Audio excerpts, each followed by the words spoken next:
Bom dia, galera da Escola Júlio França. Bom dia, os meninos dos segundos anos. Tudo bem com vocês? Galera aí do segundo ano Redes, do segundo ano Finanças, do segundo Contabilidade e também do segundo ano Enfermagem. Então, pessoal, bom dia, né, a todos. Mais uma vez a gente vem aqui com a nossa devolutiva, né, das questões relativas à aula de Impulsiona a Língua Portuguesa para os segundos anos. E agora com a nossa devolutiva, né? Na semana passada a gente teve aí a atividade na qual a gente trabalhou aí os descritores 4, 11, 13, 19 e 21, referentes à matriz de língua portuguesa do SPAES, né? Tanto para os primeiros, segundos e terceiros anos do ensino médio, né? Então, assim, agora neste momento é a oportunidade de cada um, né, analisar, refletir sobre cada questão que respondeu e perceber os seus acertos, né, e ver os seus erros também, para que a gente possa aqui construir um pouco de conhecimento, tá certo? Então a gente vai dar início à aula, primeiro pensando aqui, refletindo, né, trazendo à tona a reflexão sobre a nossa meta, né, estabelecida aí para o ano de 2020. Claro que é uma meta que está a cargo, né, em primeira mão, dos terceiros anos, mas que, como nós sabemos, e eu sempre reitero isso para vocês, que ano que vem, se Deus quiser, né, serão vocês os segundos anos, que no próximo ano serão as turmas que representarão os terceiros anos, e aí a gente vai estabelecer uma nova meta. Para que isso aconteça e para que isso, de toda forma, tenha resultado produtivo, então a gente tem que pensar na meta não só como uma responsabilidade dos terceiros anos, mas, antes de tudo, como uma responsabilidade nossa, né, enquanto estudante de segundo ano. Tudo bem? Então a nossa meta é essa, 335 pontos na escala de proficiência, é a meta para 2020. Tomara que nós consigamos atingi-la, para que no ano que vem a gente possa estabelecer aí, se Deus quiser, uma meta em torno dos 340 pontos. Tudo bem? Vamos aí agora aos nossos objetivos, portanto, os descritores que vão aí nortear a nossa atividade, né? Aliás, a devolutiva, que a atividade já foi feita. Então, gente, o primeiro descritor, que é o D4, interpretar textos não verbais, ou seja, os textos que articulam os elementos não verbais, né? A imagem, o desenho, né? A paisagem, a fotografia, a tirinha, o quadrinho, a charge, né? Os anúncios de publicidade, são aqueles gêneros que fazem uso dos recursos, né, dos elementos não verbais. E daqueles gêneros que também articulam elementos verbais e não verbais. Os especialistas, né, tratam desses gêneros como gêneros de linguagem híbrida, né, ou linguagem mista, né, que é a linguagem verbal e a linguagem não verbal. Muito bem. O nosso próximo descritor é o D11, reconhecer os elementos que compõem a narrativa e o conflito gerador do enredo. No caso das questões que nós temos aqui hoje, a nossa devolutiva, é apenas uma questão em que nós vamos avaliando a leitura de uma pintura, né? O artista, o autor da obra, dessa pintura, ele vai nos colocar sob um ângulo em que nós, os leitores, vamos nos perceber ou nos tornar aí os observadores, né? Portanto, a gente vai perceber isso diante de um foco, diante de um ângulo específico, e isso também é elemento de narrativa. Afinal de contas, toda pintura, toda obra de arte é uma narrativa de um momento histórico, de um momento social. Tudo bem? Vamos lá. O próximo objetivo, o D13. Por que o D13? Porque a gente vai aqui reconhecer diferentes formas, diferentes linguagens, diferentes abordagens de tratar um mesmo tema, um mesmo assunto, mas em textos diferentes, em gêneros diferentes. É o caso da pintura e da música, né, que nós teremos aqui daqui a pouco. Os próximos descritores, que eu coloquei aqui juntos, porque eles têm muita coisa em comum, né? O D19, que é o reconhecimento do efeito de sentido decorrente da escolha de palavras, frases ou expressões, né? uma determinada frase, uma determinada palavra, que dentro de um contexto específico tem um sentido, mas que em um outro texto, em um outro contexto, possa vir a ter um outro significado. E também o D21, que é reconhecer o efeito decorrente do emprego de recursos estilísticos, a linguagem figurada, né, metafórica, e dos recursos morfossintáticos, o trabalho aí das diversas classes de palavras, a estrutura sintática de uma frase, de uma oração, de um período, que dentro do texto, dentro de um determinado parágrafo ou estrofe, quando for o caso de um poema, expressarem efeitos e sentidos nesse sentido aí, tá? Vamos adiante. Então, tendo em mãos aí os nossos objetivos, passemos agora à análise, né, das nossas obras. Nós temos aí a leitura na sequência de 3 textos, 3 obras. O primeiro é uma pintura de Cândido Portinari, se chama Café. Né? O segundo texto é uma também pintura, né, do autor Eugênio de Proença Sigô, de 1944. A pintura Café de Cândido Portinari é de 1934 ou 35, não se sabe ao certo quando ele iniciou essa pintura ou terminou. E o nosso terceiro texto, que daqui a pouco a gente vai ver, é a canção Construção, de Chico Buarque de Holanda, e a gente vai perceber aqui todo o aparato intertextual presente nessas 3 obras. Então vamos fazer a nossa primeira leitura, tudo bem? Em Cândido Portinari, como é próprio, né, do autor expressionista, né, Cândido Portinari, na obra Café, assim como tantas outras obras dele, né, a gente percebe aí uma cena de coletividade. A obra representa uma ideia de movimento, né, em que os trabalhadores estão aí em um plantio, em um cultivo, né, de café, como o próprio título sugere. E o que nos chama a atenção é a abordagem expressionista, né, ou seja, a interpretação que o autor nos dá para as personagens. Né? Esqueçamos o ponto de vista do produto cafeeiro, mas vamos nos ater aqui à ideia dessas pessoas que fazem a mão de obra dentro dessa pintura. Se a gente parar para pensar, né, e a gente, de alguma maneira, puxar aqui a tela, a gente vai ver que, através do zoom aqui, a gente vai ver que os corpos dessas personagens, sobretudo estas do centro aqui, esses 3 homens do centro, os que estão carregando sacos de café e o outro com os sacos, né, ou as bolsas ali de café, a gente percebe que esses homens, eles não são homens, vamos dizer assim, que foram aí colocados na sua forma real, como ser humano. Né? Então, Cândido Portinari expõe aí as suas interpretações. De que maneira? Reparem nos corpos desses homens. Os membros inferiores, os membros superiores. Né? Reparem como eles são fortes, os braços, os pés, as pernas. Né? E, no entanto, as suas cabeças, que representam a parte intelectual do homem, o conhecimento, a capacidade crítica do homem, né? As cabeças dessas personagens são pequenas quando comparadas à proporção do seu corpo, né? Do seu tronco, dos seus membros inferiores e superiores. Então, o que é que nos chama a atenção, esse ponto de vista dessa obra?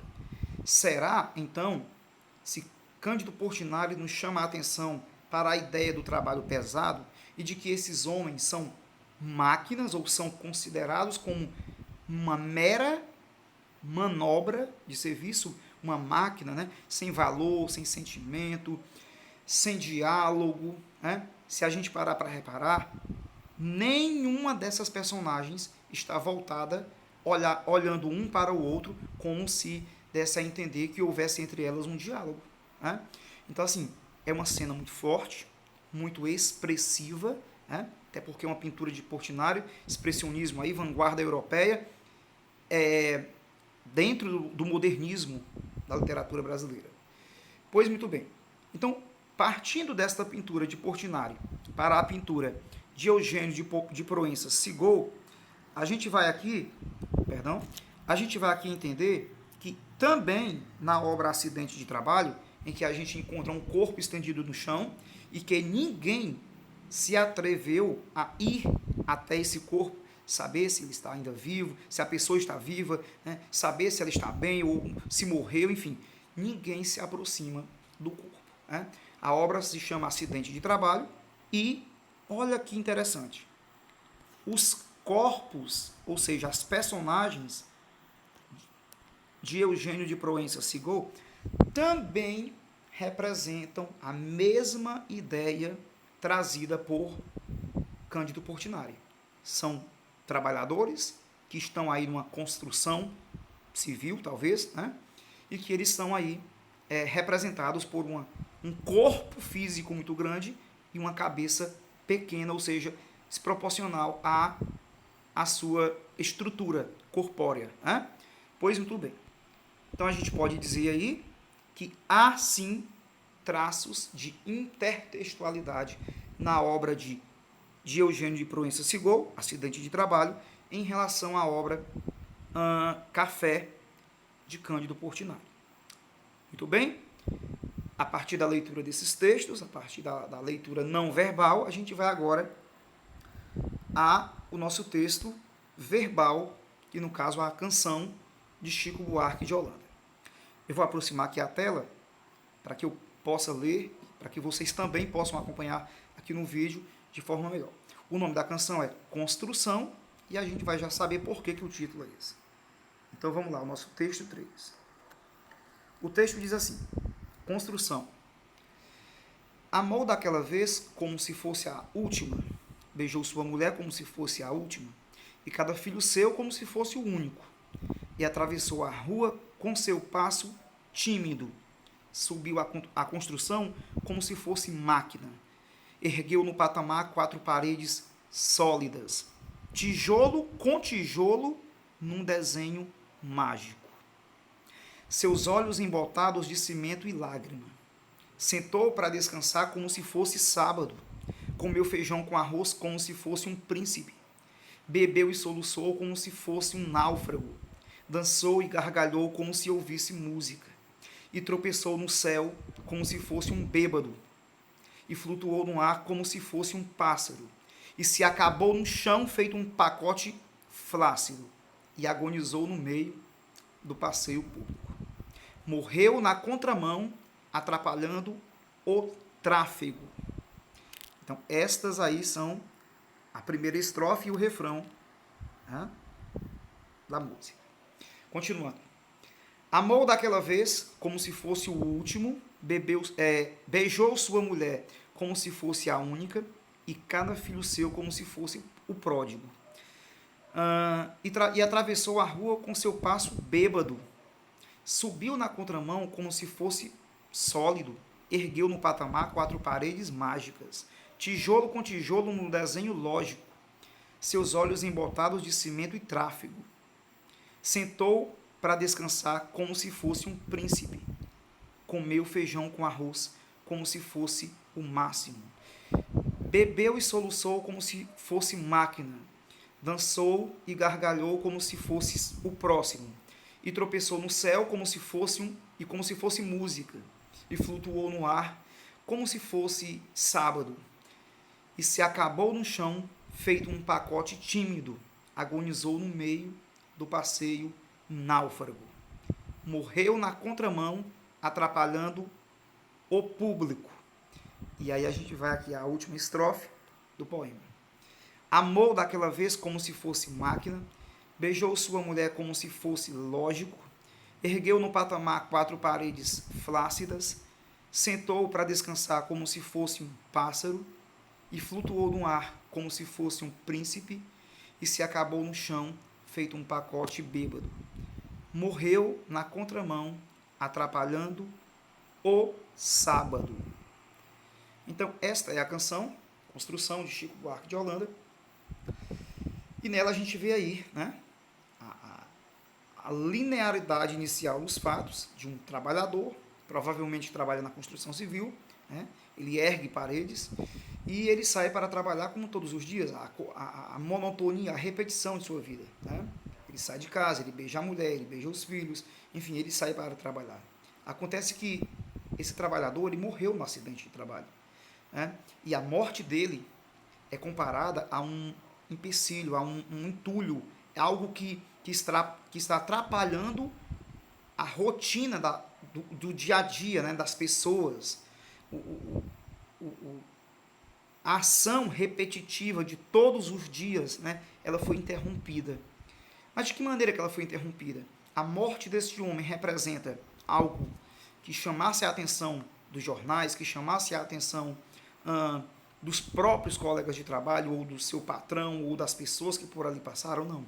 A morte dessa pessoa é nada mais que mais um que caiu do prédio, do andaime e morreu. Como se todos os dias isso acontecesse, e nada disso é novidade. Então, o sujeito, veja, morreu na contramão, atrapalhando o sábado. A gente percebe que na leitura do texto ele não morreu no sábado, ele morreu no outro dia, provavelmente uma sexta-feira, mas não no sábado. E o seu corpo ainda está lá, atrapalhando o sábado, atrapalhando o público, atrapalhando o tráfego. Na segunda estrofe, Chico Buarque, nosso autor, ele embaralha aí as últimas palavras, né? A última palavra, perdão, de cada verso, sugerindo aí imagens, né? Ideias de depois do acontecimento de ele ter caído. E na última estrofe isso muda mais ainda, né? Tudo se mistura mais ainda. Isso poderia, né, levantando aqui hipóteses, significar tantas coisas, entre elas o momento de agonia do ser humano que caiu, o andaime, e antes de morrer, segundos antes de morrer, né, embaralha tudo na sua visão, no seu cérebro, e ele, de alguma maneira, vê as coisas misturadas. Algo que chama a atenção na letra desta música é o ritmo, a repetição, a ideia de uma engrenagem, né? Como se todo o poema fosse uma engrenagem, uma catraca que gira através de uma outra catraca que faz a coisa rodar e girar, como se fosse realmente uma máquina, né? Uma engrenagem.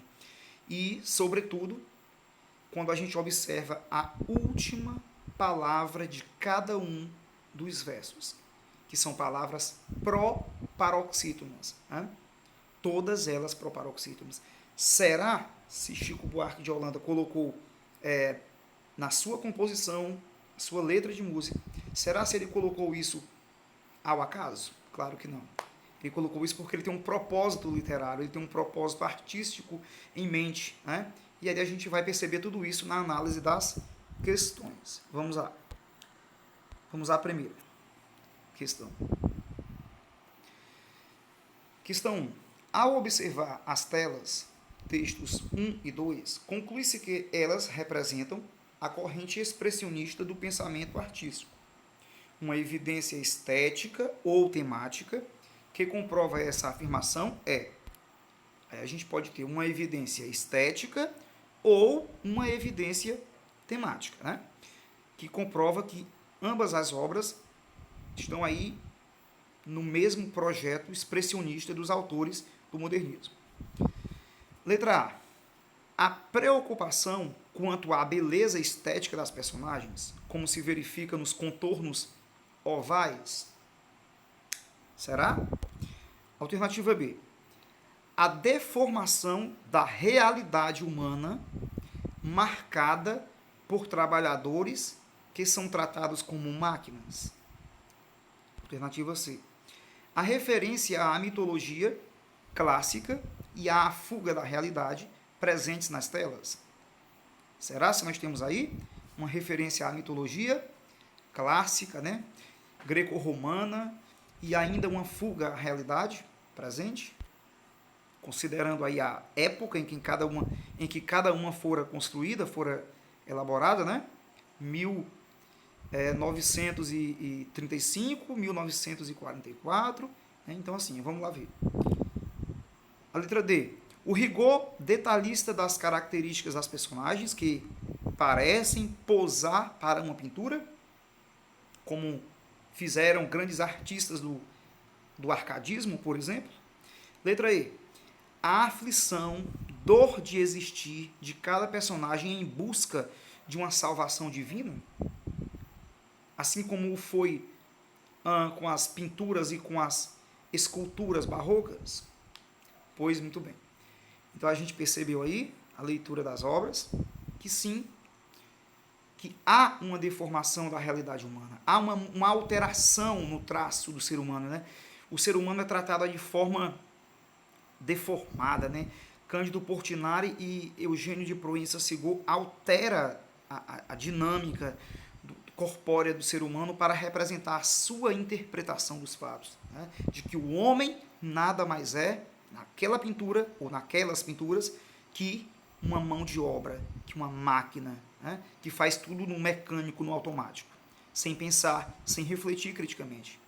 Pois muito bem, vamos adiante. Então o gabarito, letra B, como está aí na tela para vocês. Então eu espero que vocês tenham acertado a questão.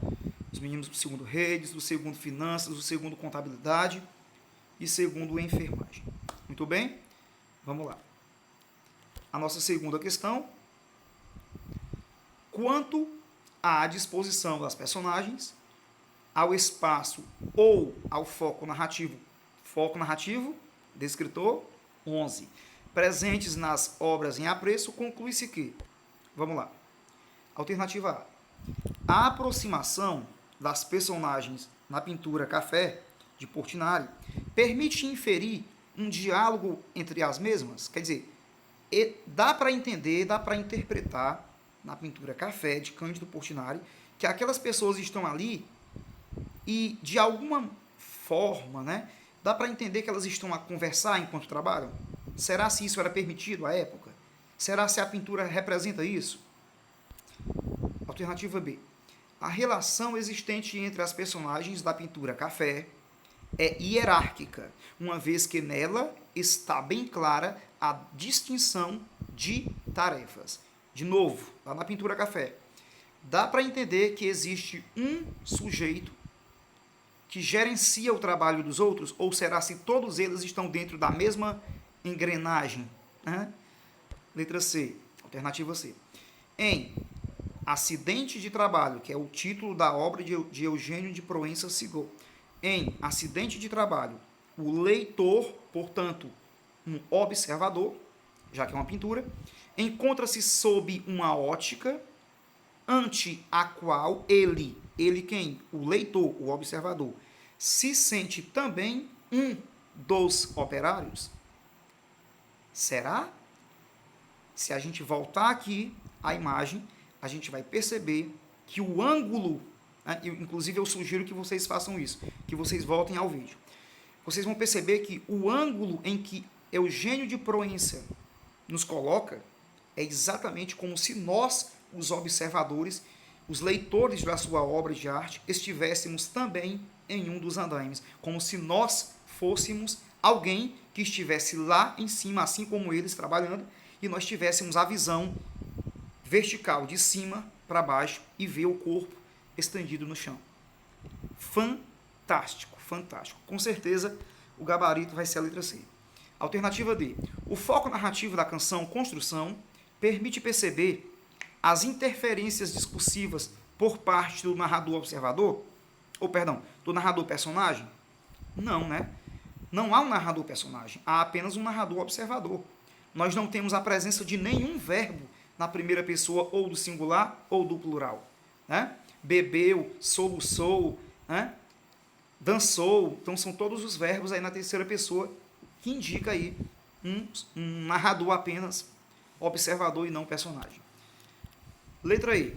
O foco narrativo em terceira pessoa na canção Construção restringe o ângulo visual do leitor, diminuindo a cada estrofe. E aí? O que vocês acham?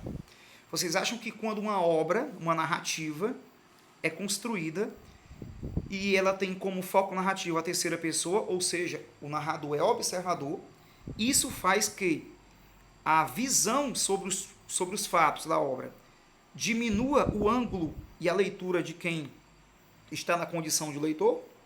Ou será se isso é o contrário? Com certeza. Quando o narrador é observador, ele tem a visão do todo. E porque ele tem a visão do todo, ele transmite isso ao leitor.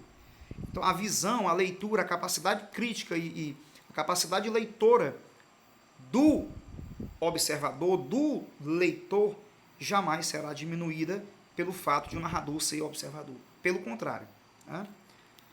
Então, o gabarito é a letra C, né, gente? Aí, ó. Em acidente de trabalho, o observador encontra-se sob uma ótica ante a qual ele se sente mais um dos operários. Aliás, isso é um recurso muito expressionista, muito fantástico para a obra de arte. Vamos agora à nossa terceira questão. Questão 3. Presente tanto na pintura quanto na poesia, o cubismo, que é uma das correntes europeias, né? Uma das correntes vanguardistas de pensamento artístico, cultural, de início, né, do século XX, né? Então, presente tanto na pintura quanto na poesia, o cubismo tornou-se uma das mais importantes vanguardas nas artes europeia e brasileira.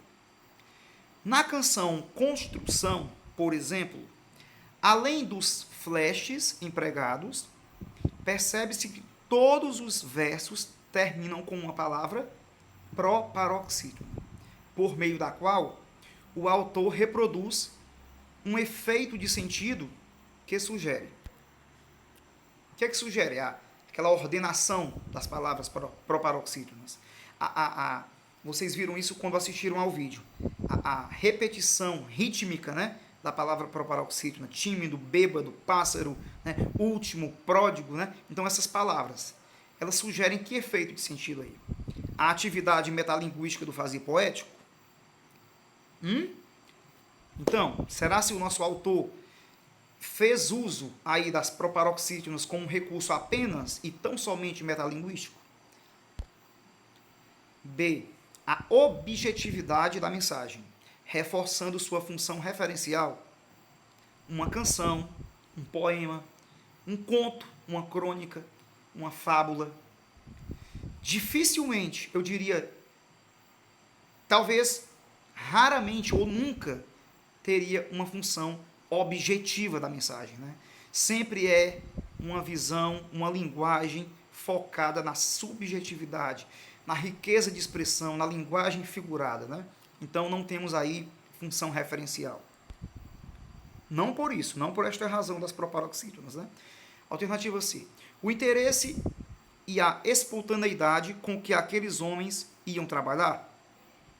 Essas palavras proparoxítonas têm como efeito de sentido reforçar o interesse e a espontaneidade com que aqueles homens iam trabalhar, portanto, um atrás do outro, mostrando a ideia de ritmo, de alinhamento. Será? Se é isso. Alternativa D. Um pensamento contracultural acerca do conceito de arte e de beleza. Teria aí Chico Buarque de Holanda trazido um aspecto dadaísta, né? A partir da vanguarda do dadaísmo, o pensamento contracultural, a anti-arte para a sua música, para a sua canção? Acredito que não. Alternativa E.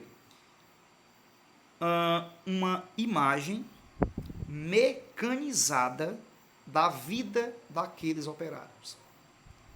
As palavras proparoxítonas, ao final de cada verso, reforçando a ideia do repetitório, né, da engrenagem, demonstram aí uma ideia de uma imagem mecanizada sobre a vida daquelas personagens, daqueles operários.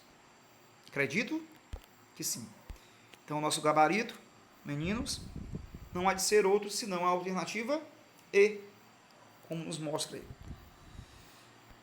E a nossa última questão, quarta, portanto, em ambos os textos, quais ambos os textos? O 2 e o 3, ou seja, a pintura de Sigol e o de Eugênio de Proença Sigol e a canção Construção de Chico Buarque. Esses dois últimos textos. Neles, os autores procuram evidenciar o quê? A face do cotidiano massacrante comum nos engenhos, plantações e demais atividades primárias de economia. O ambiente em que ocorreu o acidente de trabalho na pintura. O ambiente em que ocorre o acidente na canção Construção de Chico Buarque remete a uma ideia de um ambiente, de um engenho, de uma plantação, de um plantio, algo relativo ao campo. Vamos ver. Letra B. A imposição e a censura promovidas pela ditadura militar, sobretudo no ato institucional número 5, o AI-5, né? Alternativa C. A situação de moradores de rua que, estando à margem da sociedade, amenizam suas dores no álcool, no alcoolismo. Seria isso? Atentem-se às datas, atentem-se ao contexto histórico em que cada uma das obras foram feitas, para que a gente possa analisar tudo direitinho. Alternativa D. As péssimas condições trabalhistas a que as pessoas eram submetidas nas áreas urbanas. Ambas as obras, tanto a canção do nosso querido Chico Buarque de Holanda, quanto a pintura, né, de Eugênio de Proença-Sigôu, remetem à ideia de uma construção civil. Logo, a gente pode deduzir, ou pelo menos criar, né, levantar a hipótese de que se trata, sim, de uma péssima condição de trabalho, principalmente, sobretudo, nas áreas urbanas, né, tendo em vista o contexto social de cada uma delas. E os percalços quanto à identidade étnico-cultural do povo brasileiro, muitas vezes alvo de preconceitos. Bom, o fato de haver a figura, a presença, né, de personagens negras, de personagens que representam a cultura étnico-cultural afro-brasileira, não nos coloca aí como um ponto de vista a deduzir ou a levantar a hipótese de que se trata de um preconceito social tão somente por isso, né? Porque ali também havia pessoas que, de alguma maneira, né, eram também de etnias diversas. O branco, o amarelo, o negro, o mulato, né? Enfim, não se tratava apenas de uma etnia em particular, de um grupo social específico, né? Então eu acredito, eu creio que o gabarito para esta questão tenha de ser a alternativa D, né? As péssimas condições trabalhistas a que as pessoas eram submetidas nas áreas urbanas. Muito bem. Então a gente teve a nossa devolutiva. Estamos aqui há 33 minutos, um vídeo bem curto, né? E é isso, gente. Eu espero que vocês tenham gostado. Eu espero que a gente possa ter tirado as nossas dúvidas aqui, tá certo? E assim que tenham terminado de assistir ao vídeo, eu peço que vocês se dirijam à plataforma, né? Google Classroom, ao Google Sala de Aula, para que vocês possam responder lá o que foi que vocês acharam da devolutiva, que impressões vocês tiveram, em que momento da devolutiva vocês mais aprenderam, né? Quais são os pontos a serem melhorados, as críticas, enfim. Eu quero que vocês, cada um de vocês, possam colocar lá na única questão que eu vou colocar para vocês, que é essa, tá? Uma espécie de avaliação sobre a devolutiva. É isso, tchau e se cuidem, tá? Fiquem em casa. Em breve voltaremos. Tchau.